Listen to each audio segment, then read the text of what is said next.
Great. Thanks, everyone, for joining us here for today's webinar, B'nai Mitzvah for All, featuring our guest presenter, a phenomenal educator and advocate, Howard Blas.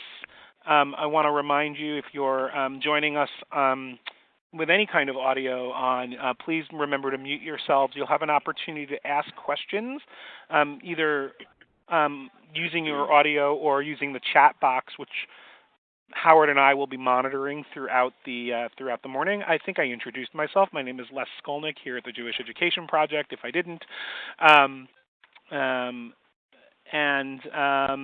If you're having any kinds of technical issues, you can try to chat at me.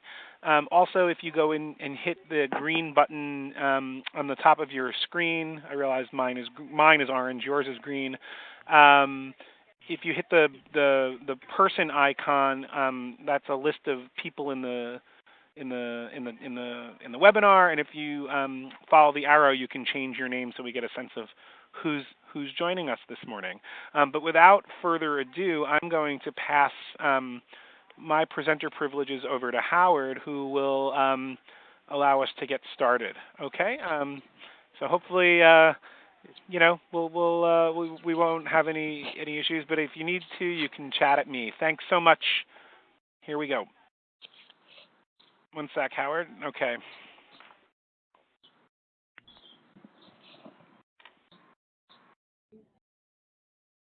I don't see the power. Okay, great. Yep, and then just start your slideshow. Okay, great. And I'm going to go on mute also. Sorry?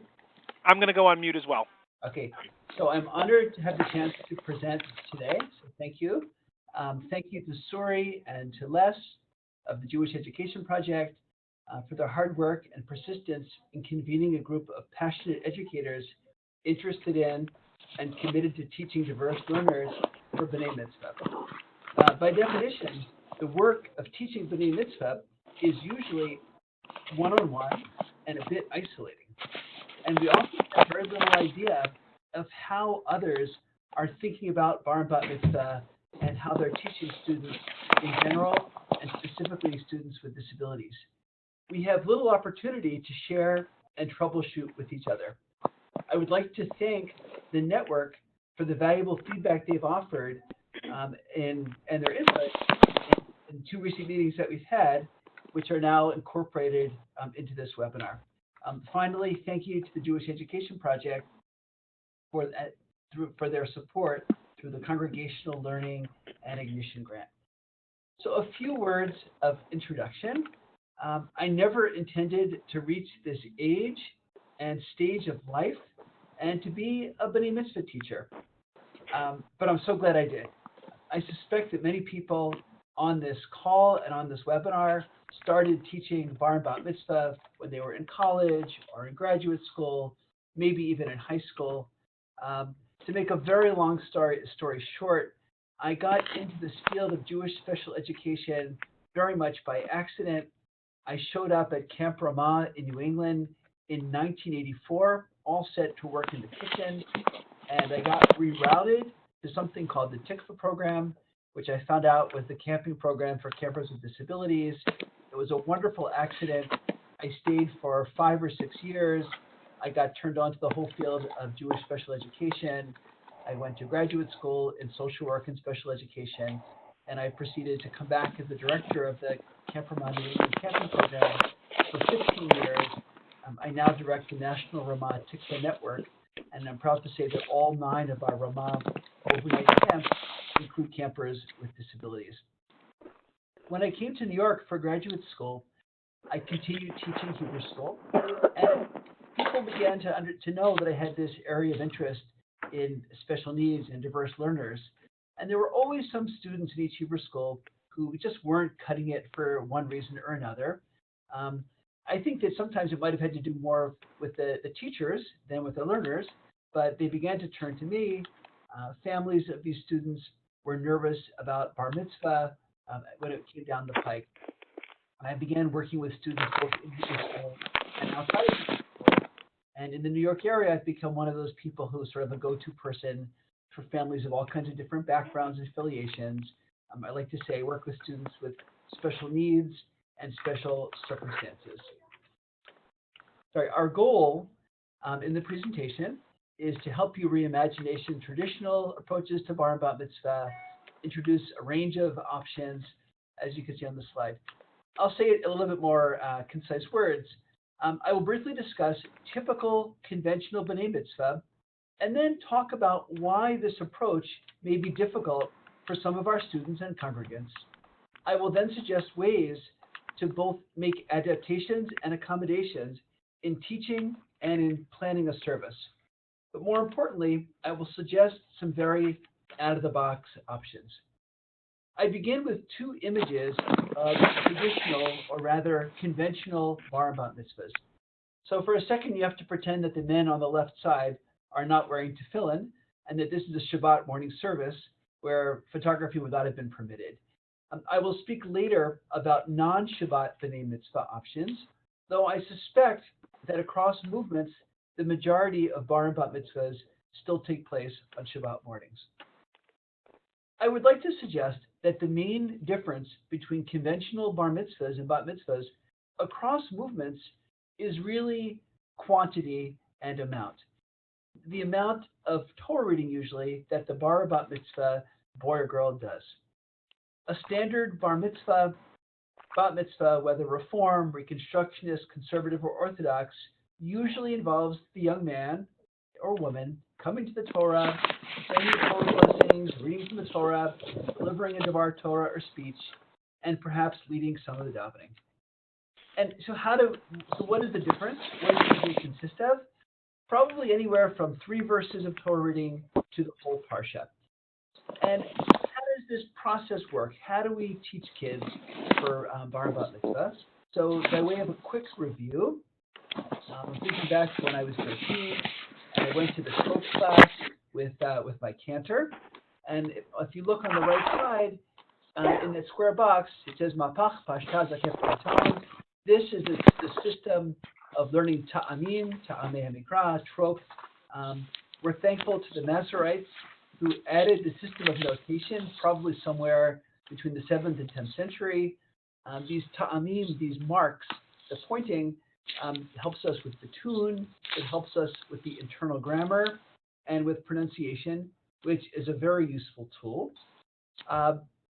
Once students learned that system, when I was a kid for bar mitzvah, we had to go to trope class, master all the trope, and then we would go and apply it. As you can see in the middle slide, we would apply it to our particular parsha, with the goal being what we have on the far left, reading from the scroll with no vowels and no punctuation in front of it. I've put a couple of icons on the bottom left of programs that are often very useful. I still have the Xerox sheet from my cantor that I still use in Xerox. That sounds very outdated. There's a wonderful free app called Pocket Torah that goes through each sequence of trope and also the different variations. Many synagogues use Trope Trainer. Check out LearnTorah.com or the other one that I mentioned. They're also online for free. When we came up with the title for this talk, we entitled it Rethinking Options and Approaches for Learners with Disabilities. This slide deals a bit with rethinking approaches, though admittedly, this assumes the learner will be reading from the Torah and assumes his or her ability to read Hebrew. I suspect that most creative teachers naturally and instinctively use some or all of these approaches.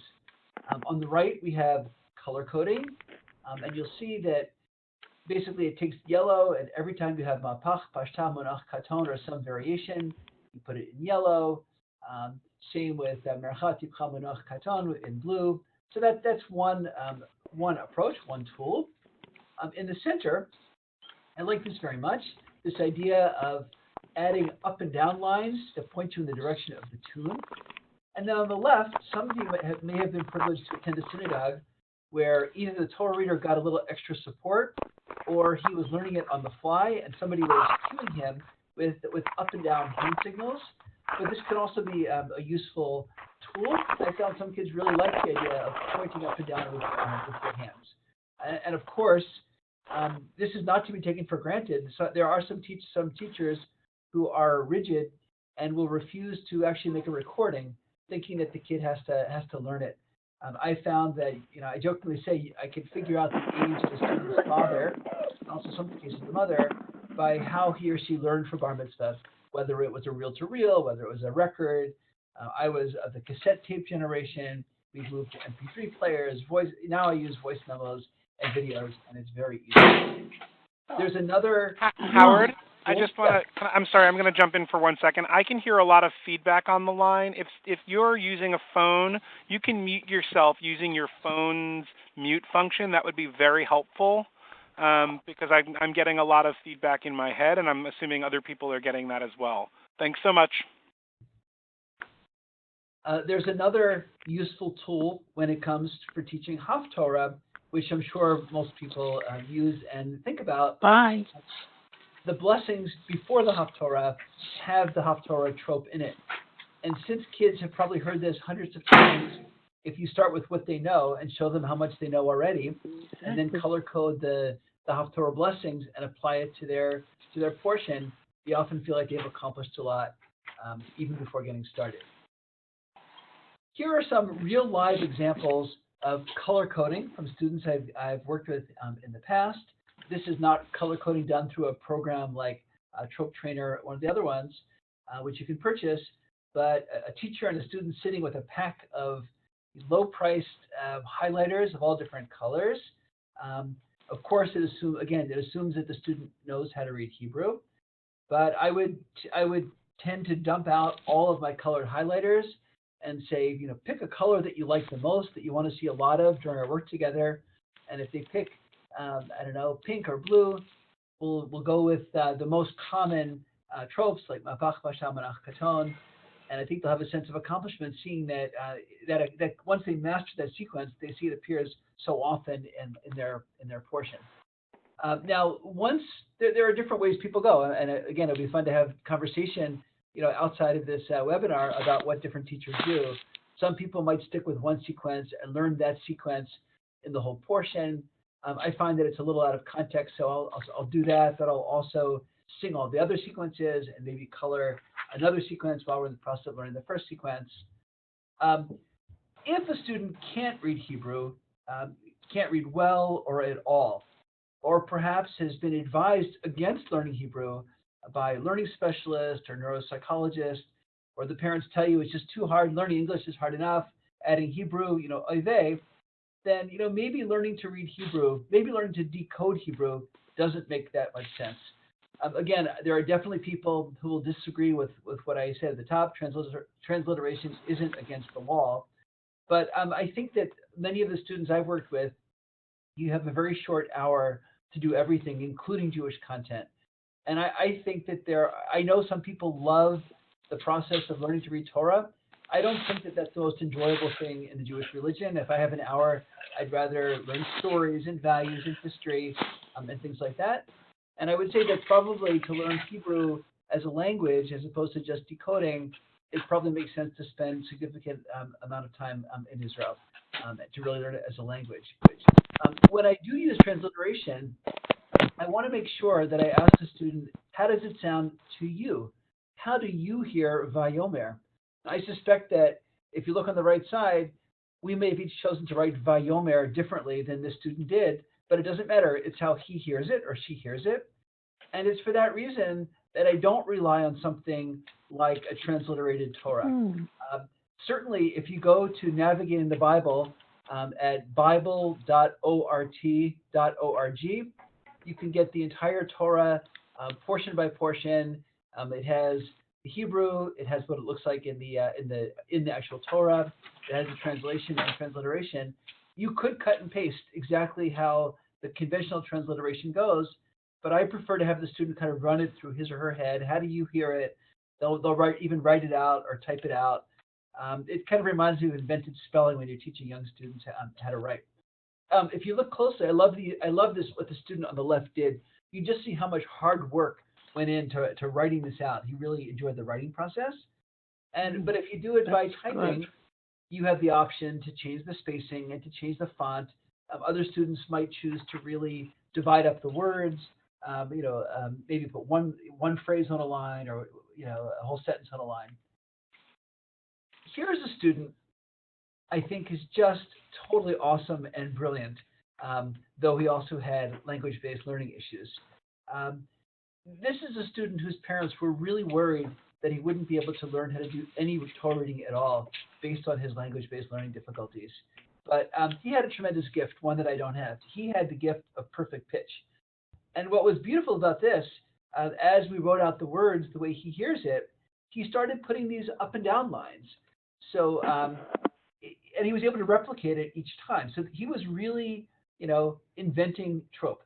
The funny thing is, he would have me sing it, and then he would ask me to sing it again, and he would say, well, that's not what you sang the first time.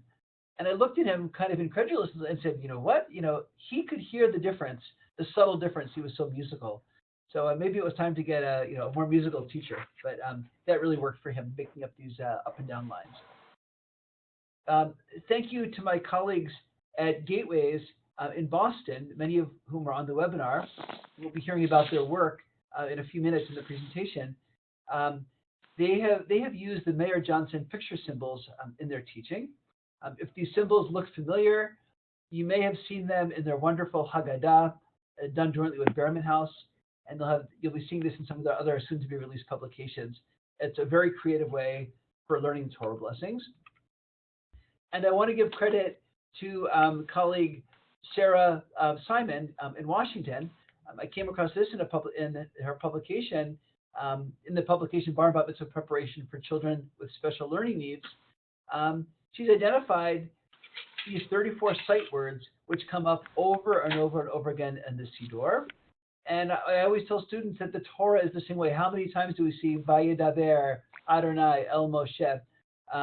As one father of a kid that I work with some learning issues will say, you don't need to trudge through the same word each time. Just try to remember that says Vayomer. And once you get that, it's the same Vayomer over and over and over again. But those sight words might be helpful. I find that the more senses that the student uses to engage the learning, the better. See it, hear it, sing it, bang out the rhythm, get up and move around.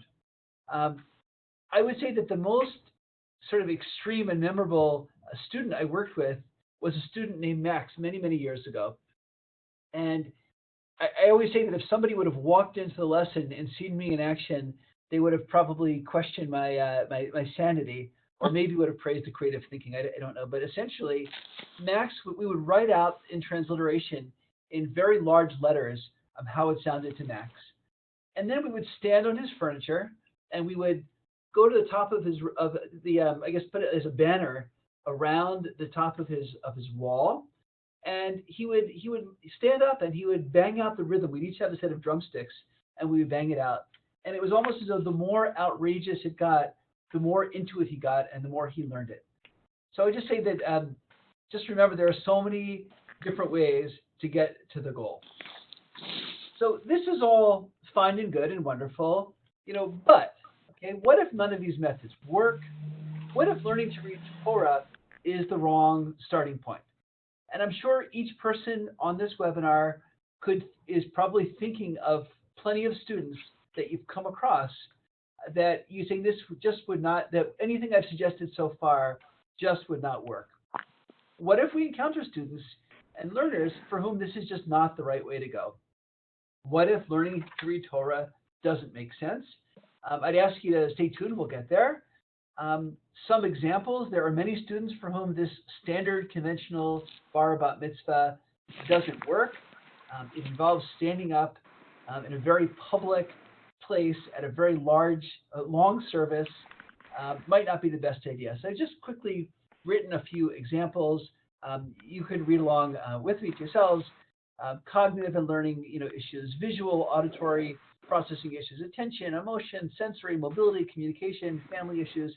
I put the last one up there because it's not so obvious that, if a family is in the middle of a bitter divorce or there's lack of agreement, perhaps two different religions in this family, or, non-compliance in the sense that this kid is never going to practice, this lack of follow-through might really impact on the learning process.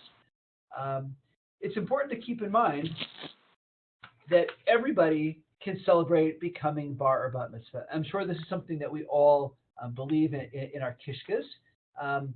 Get to know the learner and the family, reassure them that a person becomes bar or bat mitzvah automatically, even with or without reading from that big scary Torah scroll, and that everybody can celebrate bar or bat mitzvah in a meaningful way.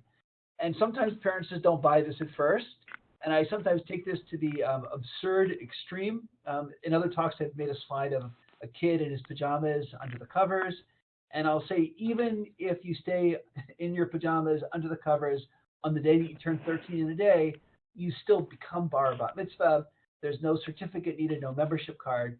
But of course, we would all agree this is not enough. We need to think creatively. The question is, what does a Sarah on the left in the wheelchair, or what does a Tomer on the right with smiling with the tefillin, bat or bar mitzvah look like? Some students may be accommodated within a somewhat traditional framework, and for others, we may just need a paradigm shift. So for that first group about the accommodations, I want to give credit. I know we have members of we have cantors on the call, some rabbis, people who work really, really hard to make their synagogues accommodating and accessible. So I do want to give credit that many synagogues, more and more are successfully accommodating and including all kinds of learners. I don't mean to suggest that Shabbat morning bar bat mitzvah should be taken off the table simply because a child has some type of special learning need. As I said, many are already doing this already. There's also the benefit to and for the community to publicly celebrating the bar bat mitzvah of a child with disabilities. Oftentimes we hear, "Wow, it was really thank you from the congregation for allowing us this opportunity because it was so important for us as a communication for a community." Some of the many accommodations I've seen, I'll go through. There are so many. I have a slide of this a little bit later, but in one Orthodox synagogue many years ago on a Shabbat morning, they were able to find a halachic way to get permission for a boy who's unable to speak to use a Dynavox augmented communication device. And during the service, he pushed buttons on Shabbat morning to activate his father's voice so he could say the Torah blessings, deliver Devar Torah, and lead In Keloheinu and Adon Olam. Another accommodation, and yes, this actually happened, an Orthodox rabbi who allowed the boy to put his transliterated Torah sheets right on top of the Torah, and he said, "This is also Torah." Many synagogues have figured out that minor accommodations and a few tweaks can get the job done. The picture of the man on the left and on the right is my friend Jason. He's holding his son many years ago, but he told me the story of 20 or 30 years ago. It would have been very difficult for Jason to get up on the Bimah when it was time for his bar mitzvah. You see, he's using a walker in some cases, a motorized scooter in other cases, but the custom was, that the bar mitzvah boy would come up at a certain point and join on the Bimah. But Jason's family advocated for permission to, first of all, not carry the Torah, and to come up on the Bimah before the Torah service, which was unprecedented and not the usual custom, because they didn't want to hold up the congregation for 20 minutes, as Jason said, waiting for him to make his way up on the Bimah. Many synagogues have the rabbi put his or her hands on the child's head and say Birkat Kohanim, the priestly blessing, which is a wonderful and moving part of the service. I'm not sure from the pictures if you could see the person touching the head or having their hands hover above the head. But one mother of a former student who had cerebral palsy, she was most worried in the whole bar mitzvah, not of him stumbling, walking around the synagogue, but if the rabbi touched his head, she said it would destabilize him and he might fall. So the slight accommodation and modification was educating the rabbi about this matter, bringing it to their awareness, and they left their hands off of Seth's head. Other accommodations, I know that some synagogues have been quite thoughtful and sensitive in how they do pairings for bar and bat mitzvahs. Some large synagogues have many bar and bat mitzvahs. Some have gone the route of not pairing a child with a disability. I've sometimes advised them that it's perfectly wonderful to do the pairing. In my experience, sometimes the child with the disability outshines and takes away from the other student, which is a little unfair to the other student. But a little sensitivity in pairing is an accommodation. Some changing the venue within the synagogue. Some temples have moved to a slightly smaller space, like a chapel. Many years ago, I worked with a student who had a number of issues, behavioral issues, anxiety, and divorced parents. And the synagogue offered what they call the rabbi's study bar mitzvah. It was very bare bones, and just the most critical people in the family were invited.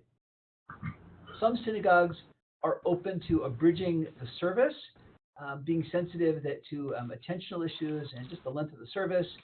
I was on a very nice webinar last week through the URJ talking about bar and bat mitzvah, and it sounds like it's part of this bar and bat mitzvah revolution, experimenting with services, including more creative, shorter, are definitely something that's being considered. I don't know if you'd call this an accommodation. It's certainly a sensitivity. Being sensitive to the fact that people have sensory issues. I've heard people make announcements about perfume sensitivity, which is perfectly, wonderful and important. I've seen sometimes kids with autism who have a very difficult time with tags and with fabrics and with ties and jackets. So letting a child wear, a pullover or even shorts might be a very easy accommodation, and making that not such a big deal. Until now, we've been talking about accommodations so a child can celebrate an in-school Shabbat morning bar mitzvah. But some families might prefer a non-Shabbat morning option.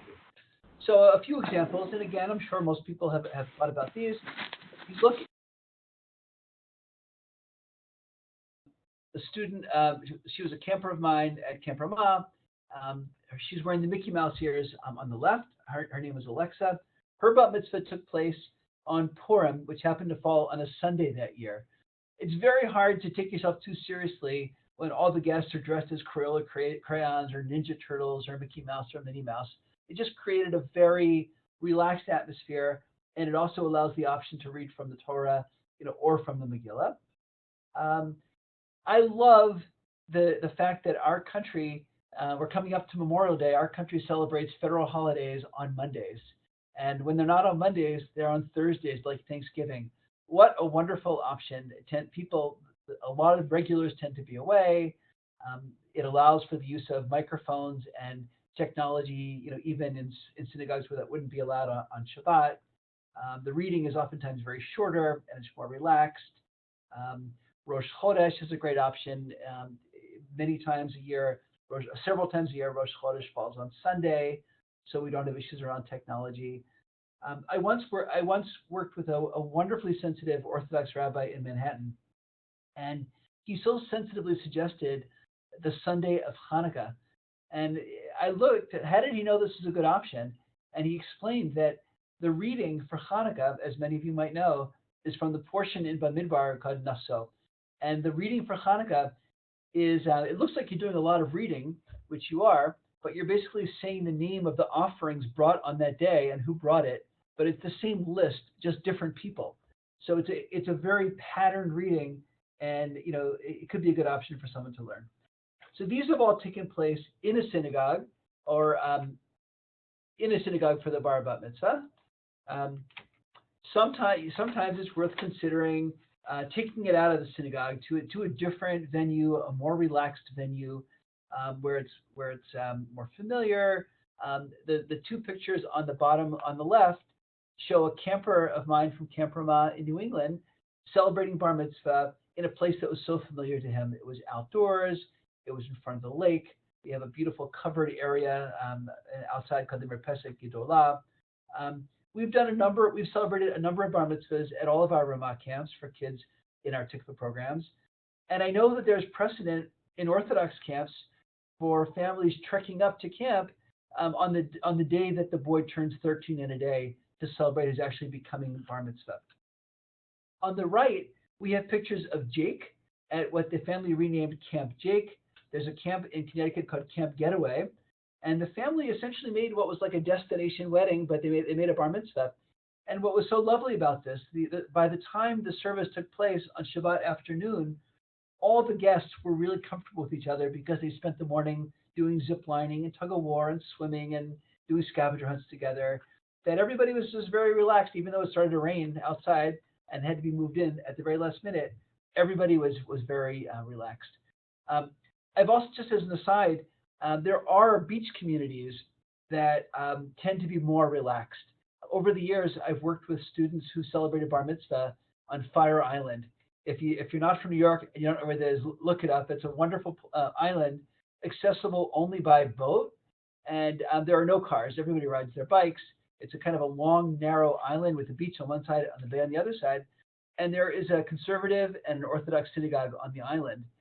And when I was walking from the train to the boat, somebody saw my kippah and gave me a warning. And he said, "I don't know where you're staying for Shabbat. Just know that we have a rule. The most dressed, you either wear shorts and a khaki shirt or long pants and a khaki shirt." And I think that's really the norm in this community. And imagine a kid, how comfortable he'd be celebrating bar mitzvah with those rules.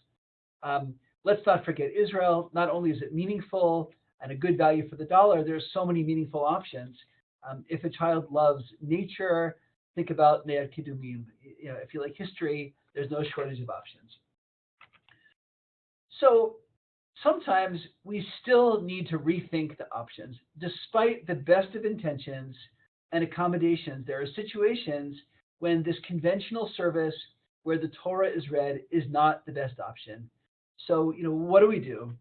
So our final section is really devoted to some out-of-the-box options that several families have pursued for their children. So meaningful non-Torah reading options. So at first people might think, geez, how can it be a bar mitzvah without the Torah? And I'd like to suggest that Orthodox young women have been pursuing this wonderful option for many, many years. Of course, now there are options of reading Torah in a woman's tefillah or in a partnership minyan. But I think by and large, in many Orthodox synagogues, girls find wonderful ways to tackle, learning text and giving a Devar Torah. And perhaps it's worth considering these options for students, with and without disabilities. So I'd like you to meet Shira. We call this Shira's Shabbat dinner bat mitzvah. When I started working with Shira, she was shy. She had language-based learning issues. We learned Jewish content, and we began discussing bat mitzvah options. Even though girls on occasion read Torah in her synagogue, that really wasn't what they did in general. So we decided that Shira really loved Shabbat, and that Shabbat, after everybody going to shul for a quick Friday night service, everybody proceeded to move to a kosher restaurant in Manhattan. There are restaurants around the world that will stay open by prior arrangement for Shabbat dinner. And Shira basically narrated the Shabbat dinner. She explained the tradition, the candlelighting, Kiddush, Netilat Yadayim, Hamotzi, and she delivered a Devar Torah.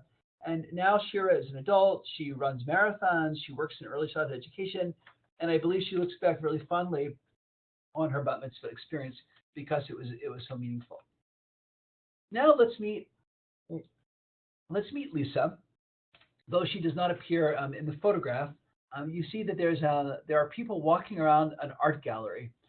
If this isn't your favorite type of art, I apologize. I could have chosen Judaica, but in any case, Lisa attended an Orthodox day school, and I began working with her, not around bat mitzvah, but to support Hebrew language learning. She also had a lot of anxiety, especially in social situations. It was not the norm for girls to read Torah in her community, though some did. But Lisa was very artistic, and her parents suggested that they should make a gallery evening where her artwork was displayed on easels, and there was narration, by each painting that explained what was there. So she never had to stand up and speak. It was just people milling about and learning about her artwork and seeing her artistic talent. And a celebratory dinner was held in her honor. Now, I have to admit that I hadn't thought about this former student for probably 25 years or so until I began preparing for this webinar. And I'll really never forget Grant. Grant he had learning issues. He was a very curious kid. His family they were not members of a synagogue, and they had planned to make an out-of-synagogue bar mitzvah. What is significant is that the mother was Jewish and the father was not. His family was Armenian.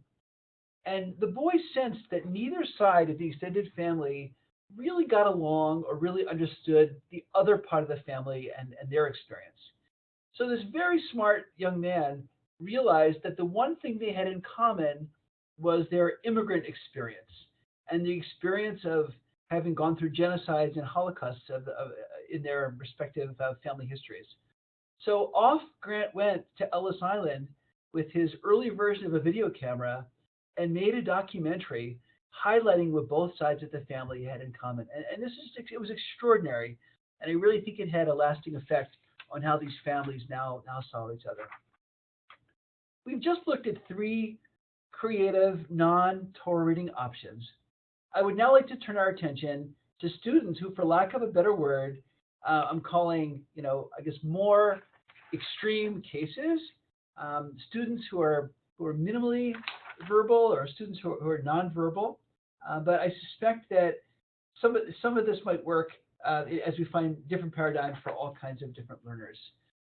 These students will not likely be reading from the Torah or leading the service in the way that the other students we've mentioned did, whether through transliteration or whether through from good memory. Some of these children may have autism or aren't able to communicate in words. In the case of this young man above, he had a brain tumor at a very, very young age. And, thank God he's alive and well physically, but he lost the ability to speak. And this is the man I mentioned who was able to use this Dynavox at his Orthodox synagogue for his bar mitzvah.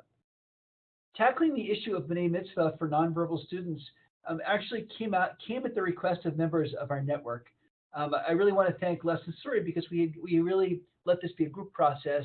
We asked people what they might want to learn about, and a few people wrote to me privately and said, "Can you talk about working with nonverbal students?" So I've invited my colleagues at Gateways. I referred to them earlier. Gateways Access to Education in Boston, namely Rebecca Redner and Arlene Rems, who have a lot of experience in this area, to share some of their work. I'm going to be presenting it.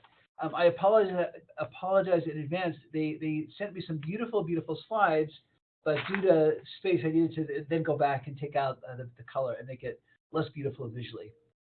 The next 7 slides introduce you to Gateway's work with students who are nonverbal, not just the bar bat mitzvah itself, but the extensive prep, which is on a very sophisticated level.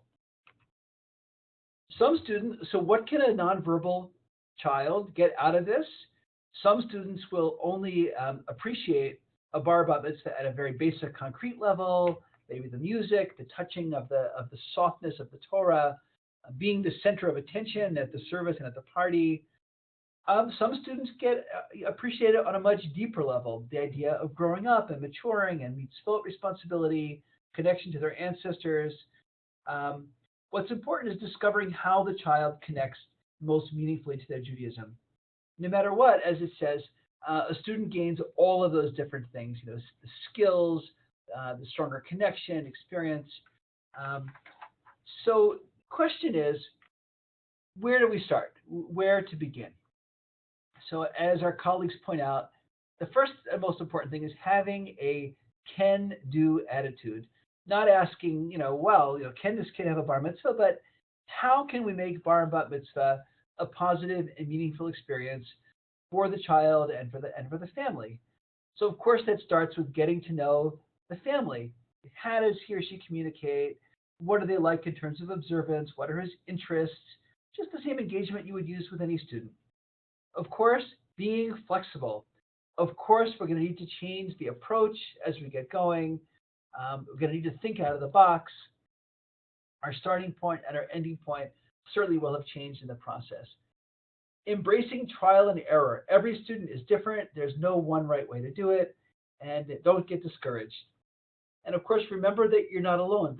These students that we're talking about are parts of these extensive networks and teams that involve the parents and teachers and siblings and caretakers and therapists and clergy and outside people and Jewish special educators. And you learn how the child communicates is very important. So again, a few tips on how can nonverbal students communicate through eye contact, eye gazing and blinking, and vocalizations, facial expressions, gestures, hand signals, pointing to an object, iPads, Dynavoxes, other technology, and certainly through behavior. What I really like so much about Gateway's approach, it's not just about teaching for the day. It's really being thoughtful about content. What should this child learn? How to recite prayers and chant the Torah using communication that works for them is one important thing. How many prayers and how much Torah is going to depend on the student's energy level, attention span, and other things. They often start with the Shema because that comes up an awful lot in services, maybe going to sleep at nighttime. Learning what the Torah portion means, not just learning it by rote, but really having a conversation about what this is all about. We'll look in the next couple of slides about how you assess that. Talking about what Bar Bat Mitzvah means. So, most students, regardless of abilities and disabilities, they get the idea of growing up and getting bigger. So it's important that they understand why they're going through this process. Whatever they are most enthusiastic about learning about, we should go with that. Some will be motivated more through food and music and history, and others through chesed projects, tikkun olam, others through connection with Israel, or maybe through the Jewish garb, the clothing, the talis, and the tefillin. How can nonverbal students learn? So it's a little hard to tell what is written here. It might be small, but explain the meaning of the prayers and the Torah portion simply, concretely, and through lots of repetition. Use illustrations and language. The language should be simple but not juvenile. Don't overwhelm them with too much language, but the repetition for sure. And then as the lower picture with a circle around carve the new tablets, assess what they know. Find a way to get a sense of what they know. It could be through multiple choice. And this might also be a way to help compose a Devar Torah. And of course, practice, practice, practice. Get them used to what they're going to be expected to do on the day of the Bar Bat Mitzvah. Make them comfortable with the material. So the question is, how can a student who is nonverbal lead prayers? So for one, as in the case of the student that I mentioned in the Orthodox Shul, they did a combination of these things. They appointed a person to lead the prayers, but actually used the Dynavox to push it themselves. So they could appoint a prayer leader. They can give a signal to the congregation to begin singing the prayer, a thumbs up, a pointing, something on PowerPoint. You can make use of the iPads or Dynavox technology. It may require that some synagogues would not permit this on Shabbat, so maybe doing it on Rosh Chodesh or Mondays or Thursdays might make more sense. Thanks to Gateway's suggestion, I went and downloaded a free app called Sounding Board, one word, capital S, capital B, Sounding Board, and it's a free and effective app for communicating in pictures. It'll vocalize different foods, different commands, different feelings. Giving students choice is important. Maybe having more than one button that they could push for different things. Sometimes the button on the Dynavox might activate the recording of an entire prayer. It might activate a single word. That's something that we'll get used to with each student. And then in terms of what the ceremony looks like, it often looks like any other bar or bat mitzvah. They're called up to lead parts of the service, blessings, Torah, filled with whatever the students find most enjoyable, can be worked into the service. Students may lead prayers or need the help of the rabbi, the parent, or an aide. Student may need some additional accommodations. It could be maybe some breaks over the course of the service. the student is fully embraced for what he can and can't do. I'd like to turn to one of my students mentioned earlier. He celebrated bar mitzvah in a conservative shul during the Sunday of Chol HaMoed Sukkot, and his parents are really extraordinary. Max is a very memorable former student. I want to read you what his mother wrote. Max is a complicated young man. Okay. Sorry. How could we engage him and teach him about Jewish traditions and his bar mitzvah? The answer was simple: Jews Clues. Since the age of 2, Max has been riveted by Blues Clues, a cartoon on Nick Jr. In each episode, Steve, the host, presented the audience with a puzzle involving Blue, the little blue dog.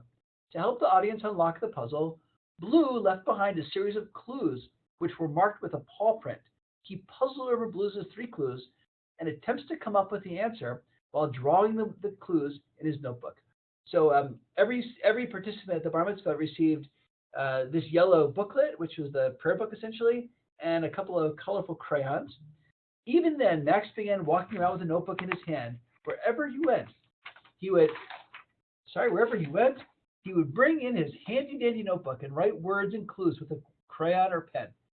So the mother and I developed a curriculum to teach Max about being Jewish, the rituals and holidays, Shabbat, Purim, Pesach, Sukkot, Hanukkah.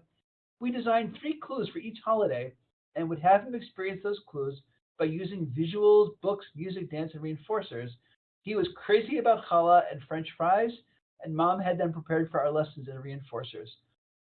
We then began working with the cantor. This was Town and Village Synagogue.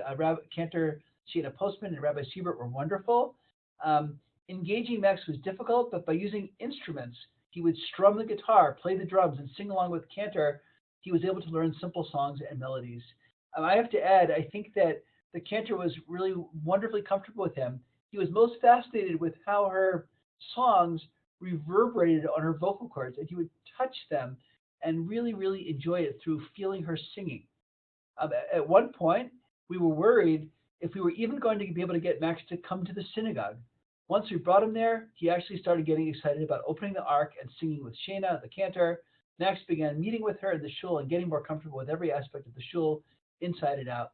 So I think it's just a beautiful example of a relationship with a family and a student and a rabbi and a cantor who are just really wonderful. So Max's bar mitzvah was extraordinary, and I'm sure that we all have examples of services that we've been part of or experienced which were similarly extraordinary. I admit that there's so much more we could address, so many more general issues, issues specific to types of disabilities like blindness or deafness or other things. I will say that my colleague Alana Trackman, who is the person who made the film Praying with Lior, and I are working on a book on this very topic. So please God, one day we'll get that finished and offer this in book form. But I'd like to use our last few minutes to step back from the specifics and details. And I want to credit, again, our network in our meeting last Wednesday with this. They pointed out that, of course, there are lots of ways to mark bar and bat mitzvah, but we have to ask, is it meaningful? And does it capture the essence of the B'nai Mitzvah process, marking the transition to a new stage? So, and for this, I know that Gabrielle Kaplan-Mayer is on our call, and she was kind enough to share these pictures of her son's George's recent bar mitzvah. I know she's blogged about it. She shared a nice video with me, and she said we wanted at the bar mitzvah. George, there was a video playing. Many bar mitzvahs have a montage showing the kid growing up and all of his accomplishments and trips and everything like that. This was a montage, a few minutes long, that really captured George's essence, and I was so moved by it. There were no words, just music in the background of George, walking in nature and playing with his dogs and romping in the leaves and all that.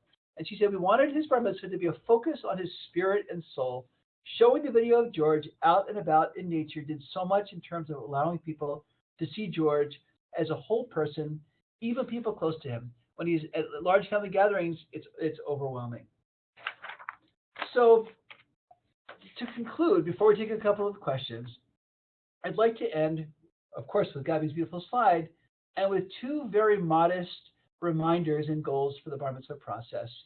Um, it should be positive and pleasant, and the day should really be a true celebration. So I wish everybody luck in their work with each unique learner and with his or her family.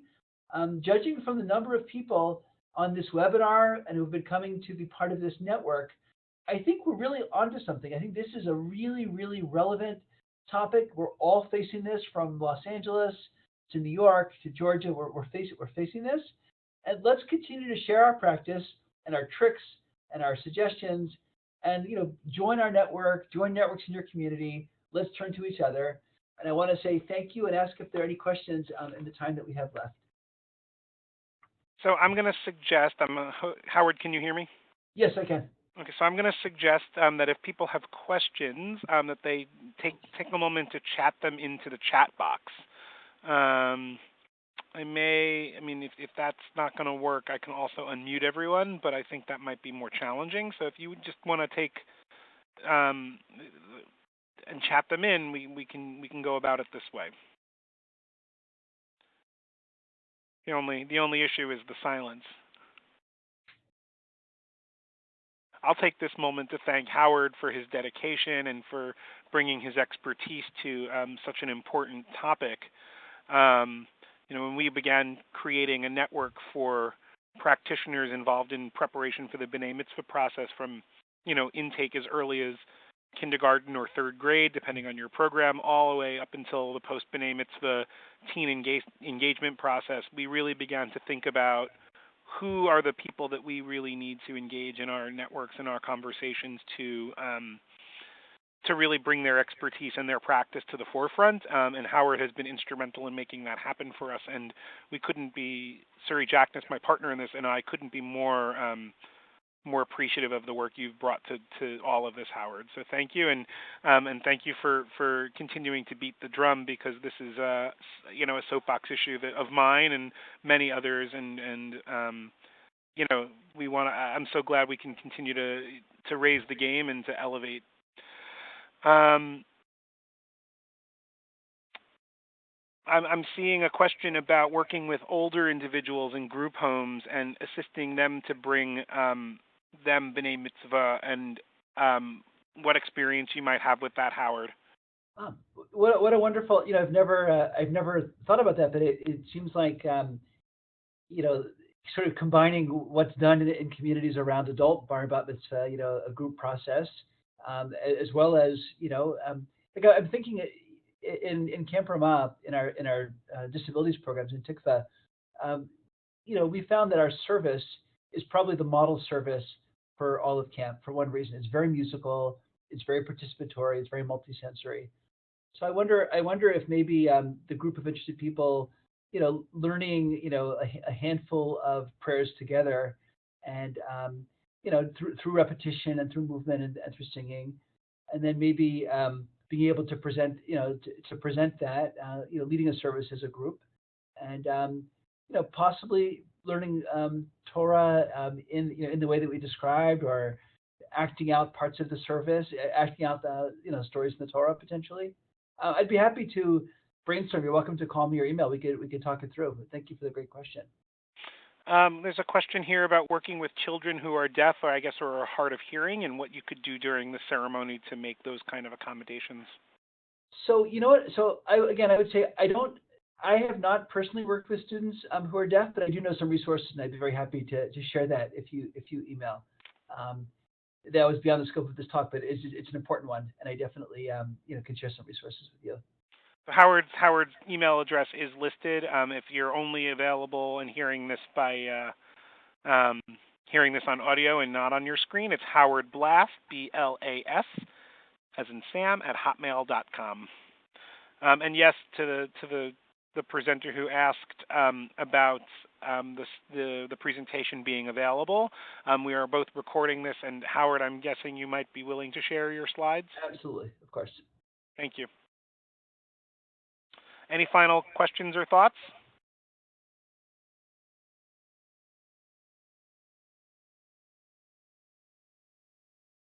Okay, I'm going to take the Well, I was going to say silence, but everyone else is on mute, which is kind of my dream. Um, but no one else texting or writing in. So I want to thank Howard again and thank everyone for their presentation and their participation today. And stay tuned for more webinars from the Jewish Education Project. Thanks so much.